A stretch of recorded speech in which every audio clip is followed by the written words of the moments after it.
कार्यक्रमामध्ये मी सारिका पाटील आपलं मनपूर्वक स्वागत करीत आहे। आनंदाचा परीक्षा हा आपलं दुसरं पर्व आहे आणि या पर्वामध्ये आपण नवे कोरे आणि छान असे विषय घेऊन येणार आहोत। या विषयांमध्ये आपण वेगवेगळ्या पद्धतीने अगदी सहज साध्या पद्धतीने मुलांना कसं विकसित करू शकतो, त्यांची सर्वांगीण डेव्हलपमेंट कशी करू शकतो याविषयी चर्चा करणार आहोत। तर आजच्या भागामध्ये पहिल्याच भागामध्ये आपल्याला मिळणार आहे खूप सारा खजिना।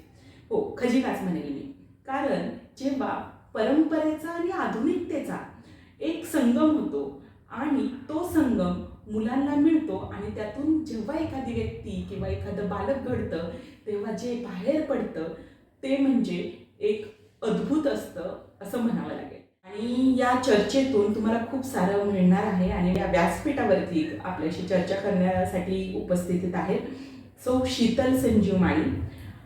त्यांची स्वतःची शारदा शिक्षण संस्था आहे, त्या संस्थेच्या संस्थापिका आणि अध्यक्ष आहेत आणि गेल्या 5 वर्षापासून बालसंस्कारी या विषयांमध्ये त्यांचं काम आहे, त्या कार्य करत आहेत। त्यांनी सध्याच सुरू केलं आहे की आधुनिकता आणि परंपरा या दोघांचा संगम घालून मुलांना काय देता येईल। तर आमच्या पालक ऐकून घ्यायला आवडेल तुमच्या विषय, तुम्ही काय घेता त्या संदर्भात। तुमचं सुरुवातीला या कार्यक्रमामध्ये खूप खूप स्वागत। थँक्यू मॅम, धन्यवाद।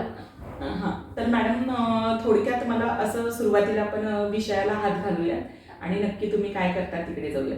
तर मला मॅडम सांगा की आता ही तुमची जी बालसंस्कार कन्सेप्ट आहे, बालसंस्कार म्हटलं की अलीकडे जे मंत्र म्हणायला लावायचे, शुभम करोती म्हणा, सकाळचे मंत्र असतील किंवा जेवण करतानाचे काही श्लोक असतील, हे म्हटलं की बालसंस्काराचे होतात अशी एक समज किंवा कन्सेप्ट समाजामध्ये आहे। तर यापेक्षा वेगळं तुमच्याकडे काय आहे? येस, म्हणतो बालसंस्कार, तर बालसंस्कार ही जी कन्सेप्ट आहे किंवा ही जी संकल्पना आहे मॅम, जसं तुम्ही आत्ताही बोललात की मंत्र, श्लोक, स्तोत्र हे एवढंच याच्यामध्ये नाहीये। माझी सगळ्या पालकांना इथं विनंती आहे, पहिल्यांदा तुम्ही समजून घ्या, श्लोक, स्तोत्र, मंत्र, पठण हे सगळं आपला बेस आहे मॅडम। अच्छा, त्याला आपल्याला नाकारून अजिबात चालणार नाही। बरं, ओके, तर तो आपल्याला बेस घ्यायचाच आहे। म्हणजे ते झालं आपलं प्राचीन परंपरागत जे नॉलेज आपल्याला वेदांमधून मिळालेलं आहे, ऋषीमुनींकडून मिळालेलं आहे, आपल्या गुरुजनांकडून आपल्याला मिळालेलं आहे, ते तर आपण मुलांना देणारच आहोत निश्चित। पण त्याच्यापेक्षा वेगळं जर तुम्ही मला विचारलं की मॅडम तुमच्याकडे काय आहे किंवा तुम्ही काय देणार आहात मुलांना, तर आम्ही मुलांचा बौद्धिक विकास व्हावा, भावनिक विकास व्हावा, सर्वांगीण विकास व्हावा, मानसिक विकास व्हावा मॅडम, याच्यावरती प्रामुख्याने लक्ष देणार आहोत। म्हणजे ॲज अ पालक म्हणून, मी सुद्धा 2 मुलींची आई आहे, ॲज अ पालक म्हणून आपण आपल्या पाल्याला घडवण्यामध्ये कुठेही कमी पडत नाही। प्रत्येक पालक आपापल्या परीने चांगलाच प्रयत्न करत असतो, पण त्यात आता आधुनिकतेकडे आपण आहोत, आधुनिक युगामध्ये आपण वावरत आहोत आणि आई आणि वडील दोघेही कामानिमित्त बाहेर आहेत, फारसा वेळ मुलांना देता येत नाहीये, ते त्यांच्या जागी बरोबर आहे। पण जर बालसंस्कार वर्गाच्या माध्यमातून हे काम आपण प्रभावशाली करू शकलो तर नक्कीच एक चांगला समाज घडवण्यामध्ये आमची भूमिका महत्त्वाची ठरेल मॅडम। त्याच्यासोबत श्लोक, स्तोत्र, मंत्र हे आम्ही सगळे घेणार आहोत। बौद्धिक विकासासाठी वेगवेगळे खेळ आहेत मॅडम, मुलांना खेळांमधनं कल्पनाशक्तीचा विकास व्हावा, त्यांच्या बुद्धीचा त्यांनी वापर करून त्या ज्या काही ऍक्टिव्हिटी आहेत त्या कराव्यात, हा त्याच्या मागचा पर्पज आहे की जिथे मुलांचा बौद्धिक विकास होतोय, जिथे मुलांचा कल्पना विस्तार होतोय, मुलांना आम्ही अभिनय गीते शिकवणार आहोत, बडबड गीते शिकवणार आहोत, त्यातून मुलांचा शाब्दिक संग्रह वाढणार आहे। तो शाब्दिक संग्रह त्यांना उद्या मोठे झाल्यानंतर रायटिंग स्किल मध्ये वापरता येईल मॅडम। तुम्ही गाण्यांमधनं जे काही बोल उचललेले आहेत, जसं आज मलाही मराठी व्याकरण येतंय, तुम्हालाही माहिती आहे मॅम, आपण सगळे शिक्षित आहोत, तर हिरवे हिरवे गार गालीचे हे जे आपण शिकलेलो आहे ग्रामर मध्ये, की त्याच्यावरनं आपल्याला एक अंदाज लागतोय की नाही की हे असंच आहे आणि हे उदाहरण मला असंच लिहायचं आहे परीक्षेमध्ये। तर याचा पर्पज हा आहे की त्यांचा शाब्दिक संग्रह वाढवणं, मराठीमध्ये त्यांची रुची आणणं। कारण आज मी पाहतीये तर आपल्या इतरत्र आजूबाजूला इंग्लिश माध्यमांची शाळा आहेत, त्यात मराठी विषय आहे कंपल्सरी, मी नाही म्हणत नाहीये, बरोबर आहे. पण कुठेतरी मुलांना मराठी विषयी प्रेम कमी होऊ लागलेलं आहे. तर ते प्रेम इथे आपण वाढवण्याचा प्रयत्न करणार आहोत. आणि सोबतच मुलांना समतोल आहाराविषयी मॅडम एक कार्यशाळा असणार आहे. कारण आम्ही कन्सेप्टच घेऊन निघालेलो आहे रविवारची कार्यशाळा. मग या रविवारच्या कार्यशाळेमध्ये समतोल आहाराविषयी चर्चासत्र आणि एक त्याचं प्रात्यक्षिक तुमच्या मुलांना तुम्ही स्वतः करून द्यायचं आहे. त्याच्यामध्ये पालकांचा पार्टिसिपेशन महत्वाचं आहे. एक कार्यशाळा आपण पालक आणि मूल अशी घेणार आहोत एका रविवारी. म्हणजे तो जो 1 तासाचा आपला क्लास असेल त्या 1 तासाच्या वर्गामध्ये मुलांना वेळ देणं हे किती महत्वाचं आहे त्याचा अनुभव तुम्ही स्वतः घेणार. अच्छा. म्हणून ती एक आपण कार्यशाळा एका रविवारी घेणार आहोत की ज्याच्यामध्ये मूल आणि आई वडील यांचं बॉन्डिंग आम्ही जास्त डेव्हलप करण्याचा प्रयत्न करणार आहोत. आई सोबतच बाळ ते गर्भावस्थेत असल्यापासूनच अटॅच असतं, मला सगळं मान्य आहे मॅम, मी अजिबात नाकारत नाहीये. पण अजून जास्तीचं तुमच्या मुलांसाठी तुम्ही काय करू शकता बरं. आपल्याला जर का एखादा प्लॅटफॉर्म मिळत असेल की बाबा या 4 गोष्टी केल्याने जर का 5वी गोष्टी चांगली होणार असेल माझ्या बाळासाठी किंवा तुमच्या एक सुदृढ नात्यांसाठी, तर आपण करायला काहीच हरकत नाही मॅम. निश्चित. आणि अलीकडे मॅडम काय झालेलं आहे म्हणजे खरं सांगायचं मध्ये पालकही या शोधात असतात की मुलांना आपण चांगलं काय देऊ शकतो. बरोबर आहे. आणि बऱ्याचशा गोष्टी समाजामध्ये उपलब्ध आहेत, वेगवेगळे क्लासेस आहेत म्हणजे बौद्धिकता वाढवण्यासाठी वगैरे म्हटलं. पण अलीकडे मला असं वाटतं की मुलांच्या बौद्धिकतेकडे पालकांचा जास्त कल आहे आणि भावनिक आणि मानसिक विकास थोडासा मागे पडत चाललाय. भावनिकदृष्ट्या मुलांची चिडचिड, मानसिकदृष्ट्या मुलांची चिडचिड वाढायला लागलेली. तर या गोष्टी यासाठी फार गरजेचं आहे. म्हणजे फक्त तुमचं बौद्धिकता वाढवून उपयोग नाहीये, तुमचं मानसिक मनोबल वाढलं पाहिजे, भावनिक तुम्ही सुदृढ झाला पाहिजे, तर येणाऱ्या संकटांना तुमचं मूल फाईट करणार आहे. बरोबर आहे. आज आपण पालक म्हणून त्यांच्या सोबत असलो तरी पण उद्या त्याला जेव्हा समाजात तो जाणार आहे त्याला त्याची लढाई लढायची आहे. तर ह्या सगळ्या गोष्टी त्याला बौद्धिकतेबरोबर मानसिकता, भावनिकता आणि महत्वाचं म्हणजे अलीकडे दुर्लक्षित होत चाललेली शारीरिकता देखील महत्वाची. म्हणूनच सुदृढ आम्ही शरीर, समतोल आहारावरती काम केलेलं आहे ऑलरेडी. म्हणूनच मला तुमचं हे वर्कशॉप आवडलं की म्हणजे तुम्ही फक्त बालसंस्कार वर्ग म्हणताय पण त्याच्यामध्ये तुम्ही असं नाही म्हणत आहे की मुलांना फक्त श्लोक मंत्र आलेच पाहिजेत, बौद्धिकता त्यांची वाढली पाहिजे, तर तुम्ही मानसिक, भावनिक आणि महत्वाचं म्हणजे शारीरिक गोष्टींकडे लक्ष देत आहे. आणि त्यातही महत्वाचा विषय म्हणजे पालक आणि मुलांचं नातं, बॉन्डिंग ते चांगलं झालं पाहिजे. बरोबर. म्हणजे तुम्ही दिवसातला क्वालिटी टाइम द्या. क्वालिटी टाइम द्यायचं म्हणजे काय करायचं, करेक्ट, हा प्रश्न प्रत्येकापुढे असतो. म्हणजे सगळीकडे ऐकतं पॅरेंट्सनी क्वालिटी टाइम दिला पाहिजे, पण क्वालिटी टाइम म्हणजे नक्की करायचं काय, किती. म्हणजे माझ्याकडे आज अर्धा तास आहे तर मी त्या अर्ध्या तासात मुलाला काय करू. बरं, मला जे वाटतंय मुलाच्यासाठी चांगलं आहे ते मुलाला आवडतंय का. मला वाटतंय की आज ह्याला चांगलं म्युझियम दाखवायला नेऊ, बरोबर आहे, पण त्याला ते करायचंय का ऍक्च्युली. म्हणजे ते बॉन्डिंग होणं गरजेचं आहे. म्हणजे त्यालाही ते आवडलं पाहिजे, मलाही त्याला ते अवेलेबल करून देता आलं पाहिजे आणि मग जो तो टायमिंग जाईल तो क्वालिटी टाइम असेल असं मला वाटते. Yes yes yes.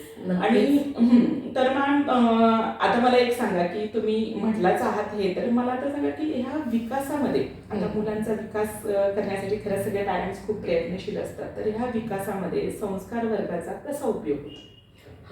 आता याचं एक मी तुम्हाला उदाहरण द्यायचं म्हटलं की मुलांच्या विकासामध्ये ह्याचा कशा पद्धतीने उपयोग होऊ शकतो. आता तर मी तुम्हाला आधी ऑलरेडी म्हटले की भाषा विकास होतो, त्यांचा बौद्धिक विकास होतो.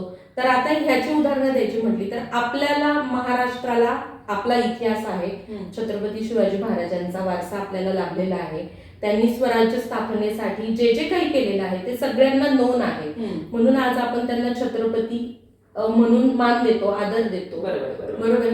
तर या गोष्टी म्हणजे घोडदळ, पायदळ, मावळे, कितीतरी गड किल्ले महाराजांनी आधुनिक काळामध्ये आपल्याला विज्ञानाची जोड आणि अध्यात्माची सांगड घालता येणं खूप आवश्यक आहे मॅडम. त्यामुळे आपण विज्ञान आणि अध्यात्म याला धरून पुढे चाललेलो आहोत. म्हणजे आपण एखादा श्लोक म्हणतोय, मंत्र म्हणतोय, तर त्याचे परिणाम किती फलदायी असणार आहेत मुलांच्या भावी आयुष्यासाठी हे पण आपण त्याच्यातनं मुलांना सांगणार आहोत की या मंत्राचं हे फळ आहे, तुम्हाला हे म्हणायचं आहे. जसं तुम्ही आधी म्हणालात की शुभं करोती का म्हणायची, बरं मग ती संध्याकाळीच का म्हणायची? तर त्याच्यासाठी पण काही स्पेसिफिक त्याच्या मागच्या मीमांसा आहेत किंवा कारणं आहेत की त्या गोष्टी ह्या ठरलेल्या वेळेलाच झाल्या पाहिजे. म्हणजे आपण साधी म्हण आहे लवकर निजे लवकर उठे. तर त्या पद्धतीमध्ये आपल्याला देवीचं स्मरण करायचं आहे. प्रकाशाचा दिवा आपण जो लावतो आहे देवासमोर, तर तो प्रकाश सगळीकडे होऊ दे आणि त्यातून आमच्या घरातील व्यक्तींनाही दीर्घायुष्य लाभू दे, ही आपण देवाला तिथे विनवणी करतोय मॅम. म्हणजे ह्या ज्या गोष्टी आहेत त्या नकळतपणे आपण मुलांवरती घेऊन जाणार आहोत की जेणेकरून त्याचा त्यांना परिणाम आत्ताही मिळतील, भावी आयुष्यासाठी पण मिळतील. आणि हे एक होऊ शकतं की हा दिवा लावतो म्हणजे हा एवढीसा दिवा सगळा अंधार दूर करू शकतो. तर आपल्यातही असे काही गट्स आहेत की आपणही ठरवलं तर किंवा आपणही आपल्या चांगल्या एनर्जीचा उपयोग केला तर आपणही सगळीकडे आपल्या क्षेत्रामध्ये चांगल्याच पद्धतीने Yes, चमकू yes. शकतो. आणि त्याच्यासाठी मला असं वाटतं की सकारात्मक विचार हे प्रत्येकाच्या आयुष्यामध्ये फार मोठी भूमिका घेऊन जातात पुढे. जर तुम्ही सकारात्मक दृष्टीने विचार केला, तसे निर्णय घेतले, तर यश तुमच्या दाराशीच आहे. पण तुम्ही त्यात त्रुटी काढत बसल्या तर मग थोड्या गोष्टी अवघड होत जाईल. मुलांना शिकवताना पण त्यांचे नकारात्मक गुण पाहण्यापेक्षा त्यांच्या सकारात्मक गुणांना पाहून त्यांना ते पुश करत राहिलं किंवा त्याला चालना देत राहिलं तर निश्चित मुलांचा विकास चांगल्या अर्थाने. तर मॅडम मला हे सांगा की या वर्कशॉपमध्ये आणखी कुठल्या कुठल्या गोष्टी तुमच्या समाविष्ट आहेत? या वर्कशॉपमध्ये श्लोक, स्तोत्र, मंत्रपठन आहे. सोबतच खेळ आहेत, गाणी, गोष्टी आहे, समतोल आहाराविषयी कार्यशाळा आहे, पालक आणि मूल यांच्यासाठी एक कार्यशाळा आहे आणि सर्वात महत्त्वाचं म्हणजे पेटी या कलेचं नॉलेज आपण मुलांपर्यंत पोहोचवणार आहोत.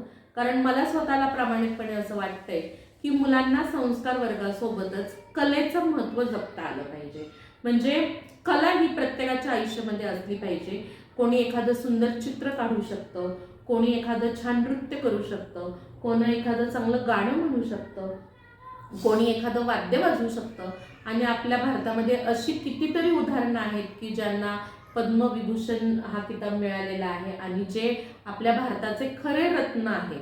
तर त्यांचा पण आपण बोध घेऊन पुढे गेलं पाहिजे मॅडम. तर यासाठी आपण पेटी या कलेचं नॉलेज मुलांना देणार आहोत. त्याच्यासाठी शनिवारी आमचे वेगळे क्लासेस असणार आहेत आणि रविवार टू रविवार आपण फक्त बालसंस्कार वर्गावर काम करणार आहोत. शनिवारचे टायमिंग्स संध्याकाळचे आहेत आणि रविवारचे टायमिंग्स आपले सकाळ आणि दुपार असं असणार आहे. म्हणजे निश्चित म्हणजे हे तर आहेच की तुम्ही त्याच्यामध्ये करिअर करू शकता, पण अलीकडे एवढा ट्रेस तुमच्या कामाचा, तुमच्या शिक्षणाचा, मुलांना म्हणा म्हणजे ताण येत चाललाय. बरोबर. तर त्याच्यामध्ये रिलीफ मिळण्यासाठी कला हे एक टॉनिक आहे असं Yes, म्हणूया. tonic आहे. उत्तेजित होण्याचं, बरोबर. नव्याने सुरुवात करण्यासाठी आपला छंद जोपासणं, आपली कला जोपासणं हे फार आजच्या काळामध्ये महत्वाचं आहे. तर मॅडम मला एक सांगा की अलीकडे मानवाचा विकास चांगल्या पद्धतीने होत आहे, आपल्या संस्कृतीचा वारसा देखील पुढे चालवला जात आहे. तर याचा जास्तीत जास्त बेस पक्का व्हावा, पाया पक्का व्हावा यासाठी आपण कशा पद्धतीने प्रयत्न करू शकतो? सगळ्यात महत्त्वाचं म्हणजे तर कुटुंब हीच खरी शाळा आहे. म्हणजे आई वडील, त्यांचे विचार, त्यांचा बघण्याचा दृष्टिकोन हा जर का सकारात्मक असेल तर ते बाळही तसंच होणार आहे.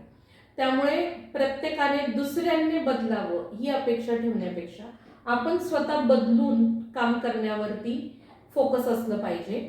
आणि त्यासाठी आपल्याला फक्त काही गोष्टी बदलाव्या लागतील, जिथे आपल्याला योग्य शब्दांची जोड घालावी लागेल की आपलं म्हणणं आपण समोरच्यापर्यंत समर्पकरित्या पोचवू शकू. आणि तेच काम आपल्याला करायचं आहे मॅम. फक्त म्हणजे यात कोणालाही त्रास होणार नाही, कोणालाही वाईट वाटणार नाही. आपल्या कर्मातून, आपल्या वाणीतून, आपल्या आचरणातून सगळ्यांचं कल्याण व्हावं अशी भावना जर प्रत्येकाच्या मनामध्ये असेल तर सगळीकडे आपल्याला चांगलंच दिसेल मॅम. निश्चित निश्चित निश्चित. आता मला हे सांगा की बऱ्याचशा पालकांना असं वाटत असतं की मुलांनी आपल्या हे करावं, ते करावं, ते करावं असं वाटत असतं. माझ्या वाचनात असं आलं की पालकांना जे मुलांनी करावं असं वाटत असतं ना, पालकांनी ते काहीच करू नये. पालकांनी फक्त तुम्हाला जशी मुलं वाटतात घडावी तसं स्वतः वागावं, आचरण करावं. मुलं आपोआप तुमचं अनुकरण करू अनुकरण करतात. याविषयी काय सांगाल? एखाद्या काही टिप्स, ट्रिक्स किंवा उदाहरण? बरोबर आहे मॅम. कारण कसं आहे, याच्यासाठी आपण मुलांची चाइल्ड सायकोलॉजी लक्षात घेणं खूप आवश्यक आहे. कारण एखादं मूल घडत असतं तेव्हा ते सुरुवातीला आई, बाबा आणि मग शिक्षक यांचं अनुकरण करत असतं. म्हणजे जेव्हा मी 3 वर्षाचं बाळ पाहते तेव्हा ते म्हणतं की मी ऑफिसला चाललोय. ऑफिसला चाललोय याचा अर्थ त्या बाळाला नेमका आता त्या अवस्थेमध्ये माहीत नाहीये. पण ऑफिसला जायचंय, बाबांसारखं करायचंय काम हे त्याला कळत असतं. म्हणजे मुलं हे आपलं अनुकरण करत आहे आणि याच्यासाठी सायकोलॉजी काम करत आहे.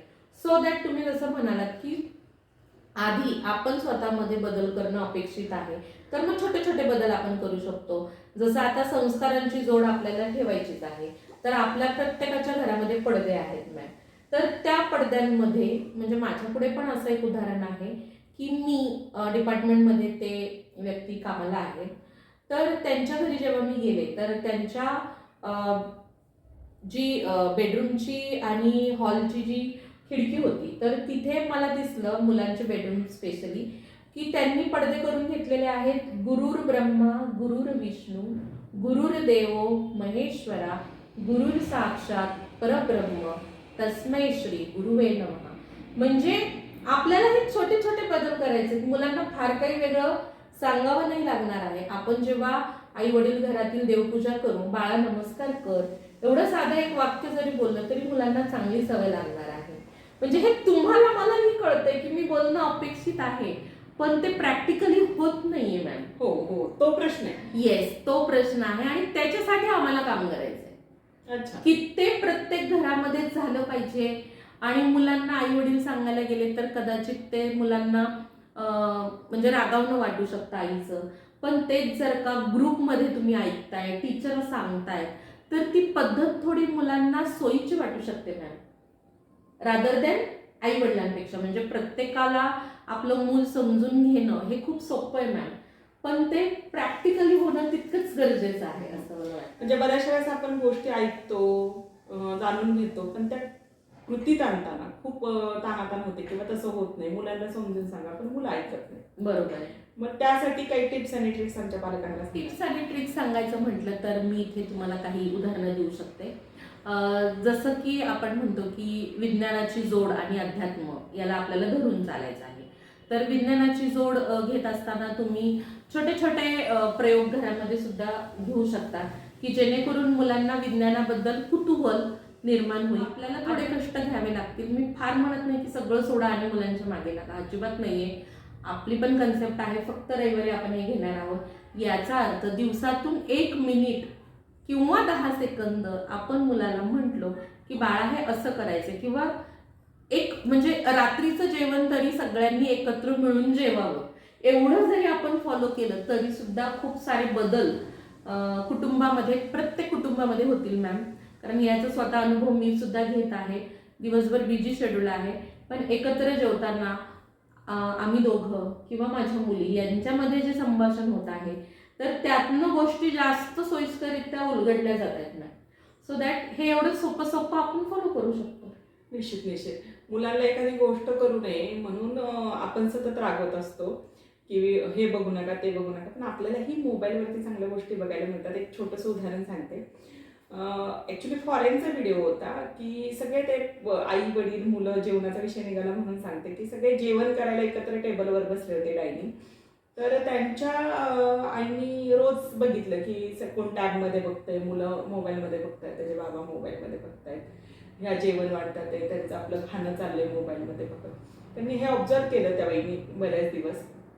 आणि त्यानंतर त्यांनी एक दिवशी सगळ्यांना मोबाईल, टॅब वगैरे जेवणात वाढले. तर ते म्हणे हे असं का, अरे हेच खायचं, मग तुम्हाला हेच लागतंय ना, मग तुम्हाला अन्न नकोय. म्हणजे दिस इज कांदेगिरी. म्हणजे तुम्ही अशा काही छोट्या टिप्स आणि ट्रिक्स वापरून सुद्धा परिवर्तन करू शकतो. तुम्ही खाऊ शकता का, खायला बसलाय तर अन्न ग्रहण करायला बसलाय तर अन्नच ग्रहण करण्यावरती फोकस ठेवा. अशा छोट्या छोट्या गोष्टीतून हे सगळं येस, जागृती आपण करू शकतो, मुलांपर्यंत या गोष्टी पोचवू शकतो. प्रत्येक जण आपापल्या परीने करतंय, पण त्यात थोडी मोलाची भर आम्ही टाकण्याचा प्रयत्न करतो. निश्चित मॅडम, तुम्ही आज आमच्या ह्या कार्यक्रमामध्ये आलात, छान असा वेळ दिला, छान अशी माहिती दिली. जे तुमच्या ह्या माहितीचा उपयोग आमच्या पालकांना नक्कीच होईल आणि तुमच्या वर्कशॉपचा देखील उपयोग पालकांना होईल. तर मॅडमचा कॉन्टॅक्ट नंबर मॅडम सांगतील, तर तुम्ही त्यांच्याशी संपर्क साधून त्यांचा वर्कशॉप जॉईन करू शकता. कॉन्टॅक्ट येस, मी 2 नंबर देते. एक माझा नंबर आहे, तो आधी सांगते आणि मग ऑफिसचा नंबर सांगते. माझा नंबर आहे 9822717275 आणि ऑफिसचा नंबर आहे 9503015519.